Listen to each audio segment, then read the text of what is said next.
भारतीयों की अपेक्षा श्रेष्ठ मानते थे। उनकी दृष्टि में भारतीय असभ्य और बर्बर थे। इसलिए उनके साथ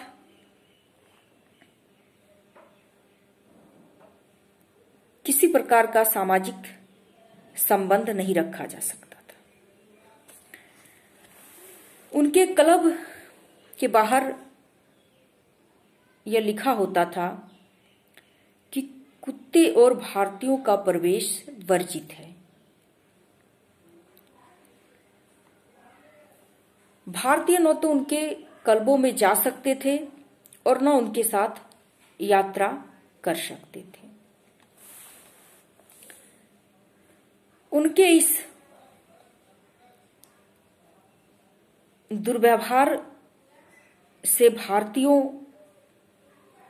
में असंतोष का होना लाजमी था। इसके अलावा हम देखते हैं कि 19वीं शताब्दी के तीसरे दशक तक उदार और मानवतावादी ब्रिटिश प्रशासकों ने भारतीय समाज में व्याप्त कुरीतियों को दूर करने के लिए प्रयत्नशील हो गए थे। उन्होंने भारतीय समाज में व्याप्त कुरीतियों को दूर करने का प्रयास किया। लॉर्ड विलियम बेंटिक ने भारतीय समाज में चिरकाल से परिचित सती प्रथा को गैरकानूनी घोषित कर दिया। इसी प्रकार लॉर्ड डलहौजी ने कन्यावध को निषिद्ध किया और विधवा पुनर्विवाह अधिनियम के तहत विधवा विवाह को कानूनी घोषित कर दिया गया।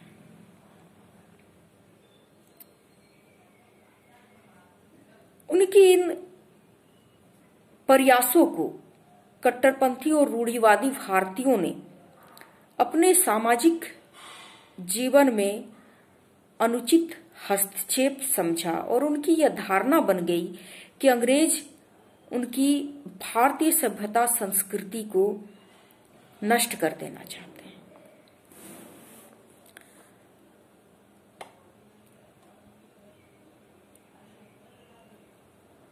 नेक्स्ट जो कारण है वो है ईसाई धर्म का प्रचार प्रसार। 1857 ईस्वी के विद्रोह के विस्फोट का एक महत्वपूर्ण कारण भारत में ईसाई मिशनरियों के द्वारा ईसाई धर्म का प्रचार प्रसार भी था।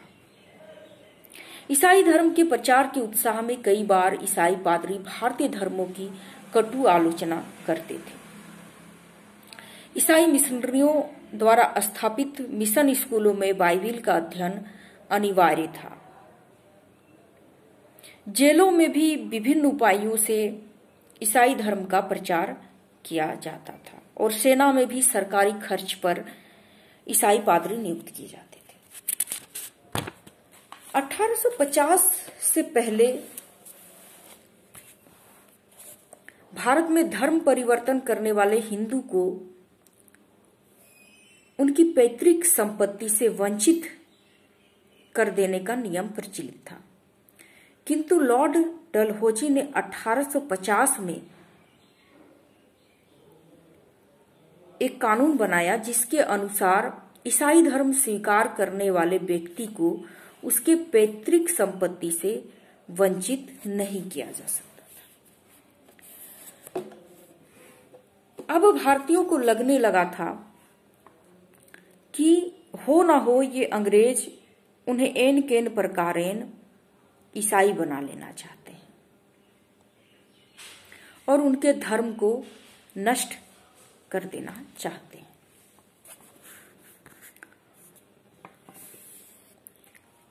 पांचवा जो कारण है वो है सैनिक कारण। 1857 की क्रांति के लिए कई ऐसे सैनिक कारण थे जो इस क्रांति के लिए उत्तरदायी थे। सेना में भारतीय सैनिकों के साथ असम्मानजनक व्यवहार आम बात थी। इसके अलावा अंग्रेज सैनिकों और भारतीय सैनिकों के वेतन एवं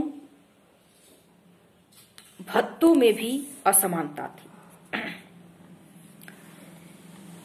यानी कि भारतीय सैनिकों को वे सारी सुविधाएं नहीं दी जाती थी जो उनके सहकर्मी अंग्रेज सैनिकों को दी जाती थी।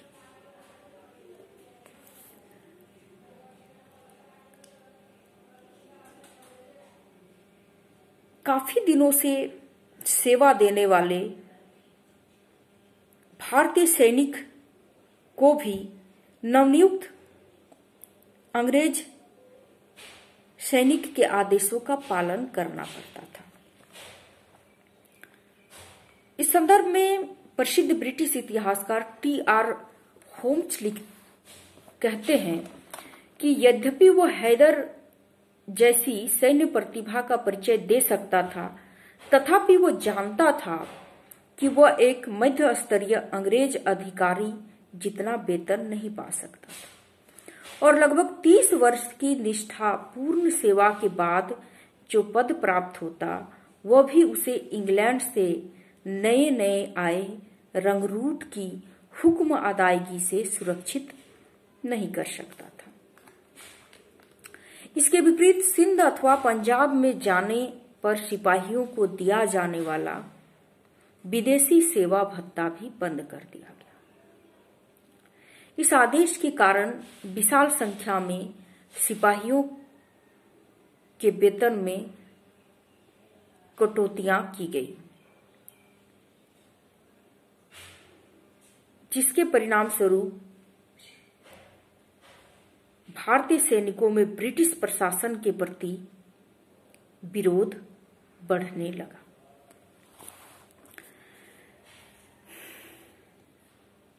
इस दिशा में सामान्य सेवा भर्ती अधिनियम लाया गया। यह अधिनियम 1856 में गवर्नर जनरल लॉर्ड कैनिंग के शासनकाल में लाया गया था। इस अधिनियम से भारतीय सैनिकों में यह भावना उत्पन्न होने लगी कि हो न हो अंग्रेज उनके धर्म को नष्ट कर देना चाहते हैं। 1856 में लॉर्ड कैनिंग ने सामान्य सेवा भर्ती अधिनियम पास किया, जिसके अनुसार भारतीय सैनिकों को भर्ती के समय यह स्वीकार करना पड़ता था कि उन्हें भारत के किसी भी भाग अथवा भारत के बाहर समुद्र पार के देशों में भी युद्ध लड़ने के लिए भेजा जा सकता था। हिंदुओं की धार्मिक मान्यताओं के अनुसार समुद्र पार जाने से जाति भ्रष्ट हो जाती थी तथा धर्म नष्ट हो जाता था। इन सब प्रयासों से, इन सब कानून से भारतीय सैनिक के मन में ब्रिटिश शासन के प्रति विरोध की भावना बढ़ती जा रही थी। छठा कारण जो है वह है तात्कालिक कारण। इस क्रांति के लिए पृष्ठभूमि तैयार हो चुकी थी, यानी क्रांति के विस्फोट के लिए बारूद तैयार था। आवश्यकता थी तो केवल एक चिंगारी की, और उस चिंगारी का काम किया चर्बी वाले कारतूस ने। 1856 में सरकार ने सैनिकों को पुरानी बंदूकों के स्थान पर एनफील्ड राइफल्स नामक नई बंदूक देने का निश्चय किया। इन राइफल्स में प्रयोग किए जाने वाले कारतूस को मुंह से खोलना पड़ता था। जनवरी 1857 ईस्वी में बंगाल की सेना में यह समाचार तीव्रतापूर्वक फैल गया कि इन कारतूसों में गाय और सुअर की चर्बी लगी हुई थी। इससे हिंदू और मुसलमान दोनों भड़क उठे। उन्हें विश्वास हो गया कि ब्रिटिश सरकार किसी न किसी प्रकार से उनके धर्म को नष्ट कर देना चाहती है। सैनिकों ने चर्बी वाले कारतूस का प्रयोग करने से इनकार करके ब्रिटिश राजसत्ता को चुनौती दी और इसके साथ ही विद्रोह की ज्वाला भड़क उठी। बैरकपुर छावनी में 34वीं रेजिमेंट के एक ब्राह्मण सैनिक मंगल पांडे ने चर्बी वाले कारतूस के विरुद्ध विद्रोह करके रेजिमेंट के 2 बड़े अधिकारियों को गोली मार दी, जिसके अपराध में 8 अप्रैल 1857 को मंगल पांडे को फांसी दे दी गई और जिसके साथ ही यह क्रांति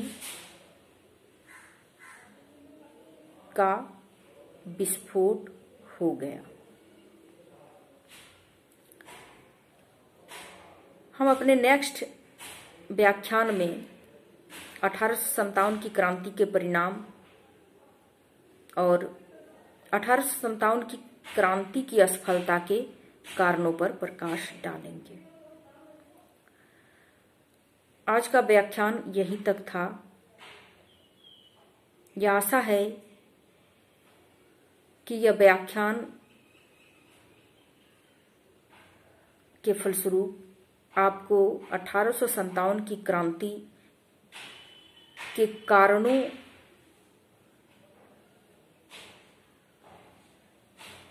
को समझने में